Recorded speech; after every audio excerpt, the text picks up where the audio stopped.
اگه یه اتفاق مربوط به 2 سال، 5 سال، حتی 10 سال پیش هنوز ذهنت رو رها نمی‌کنه، یه سوال جدی ازت دارم.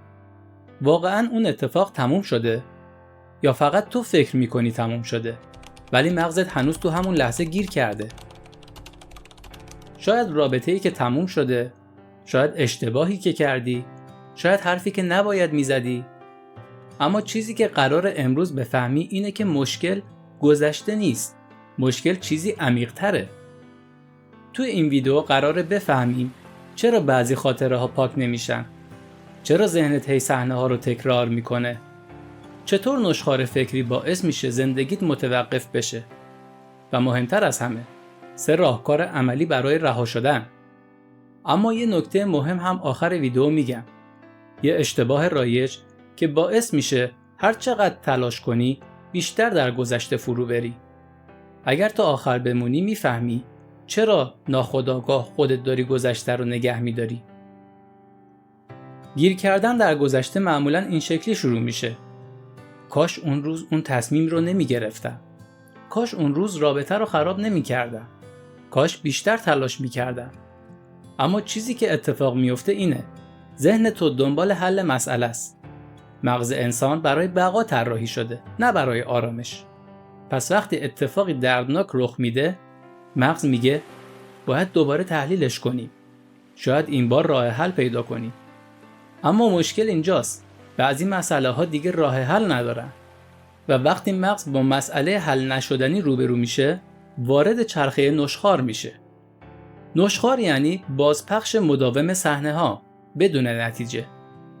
یه سوال مهم: تا حالا شده این مکالمه قدیمی رو 10 بار توی ذهنت تکرار کنی و هر بار جواب بهتری بسازی؟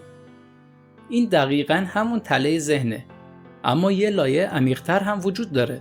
چیزی که باعث میشه حتی وقتی منطقی میدونی تموم شده، احساسی ول نکنی. راهکار اول: قطع حلقه نشخوار. اولین قدم این نیست که گذشته رو فراموش کنی. اولین قدم اینه که حلقه تحلیل بی‌پایان رو قطع کنی. روش عملی: 1. اسم گذاری کن. هر وقت ذهن شروع کرد بگو الان دارم نشخوار میکنم. همین برچسب ساده فعالیت آگاهانه مغز رو فعال میکنه. 2. تایمر 5 دقیقه‌ای. بگو باشه 5 دقیقه کامل تحلیل میکنم، بعدش متوقف. 3. جایگزین رفتاری فوری. بلند شو، آب بخور، پیاده روی کوتاه، تغییر فضا.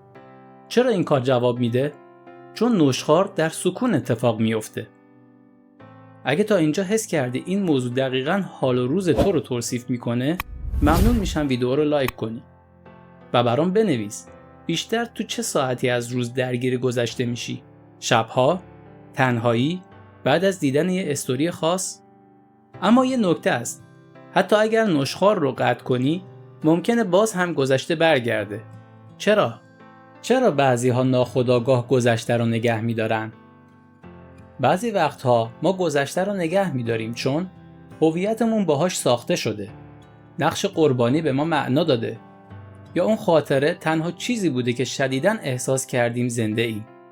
مثلا کسی که یک عشق جدید رو تجربه کرده، ممکنه ناخودآگاه اون درد رو نگه داره چون اون دوره تنها زمانی بوده که شدیداً احساس کرده. پس سوال مهم: اگر گذشته رو رها کنی، کی میشی؟ خیلی ها از همین میترسن. راهکار دوم: بازنویسی هویت. به جای من کسیم که اشتباه کرد، بگو من کسیم که از اشتباه رشد کرد. این تغییر روایت تغییر عصبی ایجاد میکنه. حالا یه سوال مهم دارم: اگر گذشتت رو رها کنی، بزرگترین ترس چیه؟ از قضاوت؟ از تنهایی؟ از اینکه دیگه اون آدم سابق نباشی؟ اما هنوز یه مانع دیگه هست که اکثر آدم‌ها اصلاً نمی‌بیننش. حالا میخوام یک اشتباه رایج رو بگم: تلاش برای فراموش کردن. بزرگترین اشتباه اینه که سعی می‌کنیم فراموش کنیم. مغز با دستور فراموش کن کار نمی‌کنه. راه درست چیه؟ پذیرش فعال. بگو بله این اتفاق افتاده، تلخ بوده اما الان اینجا نیست. تفاوت بین این که بگی کاش نبود و این که بگی بود و تموم شده، همین جمله ساده میتونه شدت خاطره رو کم کنه. اما هنوز یه ابزار نهایی مونده که کمتر کسی استفاده میکنه. راهکار سوم، ساخت آینده قوی‌تر از گذشته. تا وقتی آیندت مبهمه، گذشته جذابتر به نظر میاد. ذهن جای خالی رو دوست نداره. اگر تصویر روشنی از فردای خودت نسازی، مغز میره عقب. تمرین عملی: 1. 6 ماه بعد خودتو بنویس. 2. دقیق توصیف کن کجایی، با کی هستی، چه حسی داری. 3. هر روز 2 دقیقه تجسم. این کار ساده تمرکز ذهن رو از تحلیل گذشته به ساخت آینده منتقل میکنه. و حالا یه سوال کلیدی: اگر همین امروز تصمیم بگیری جلو بری، اولین تغییر کوچیکت چی میتونه باشه؟ همینجا ویدیو رو نگه دار، بهش فکر کن. جوابت رو توی کامنت بنویس، حتی اگر خیلی کوچیک باشه. این باعث میشه اولین قدم برای ساخت آینده رو برداری. پس اگر بخوایم به طور خلاصه یک مروری داشته باشیم، گذشته به خاطر نشخوار ذهنی زنده میمونه. با برچسب گذاری میتونیم حلقه رو قطع کنیم. با بازنویسی هویت معنای جدید بسازیم. با پذیرش فعال شدت درد رو کم کنیم و با ساخت آینده تمرکز رو جلو ببریم. ممنون که تا پایان ویدیو همراه من بودین.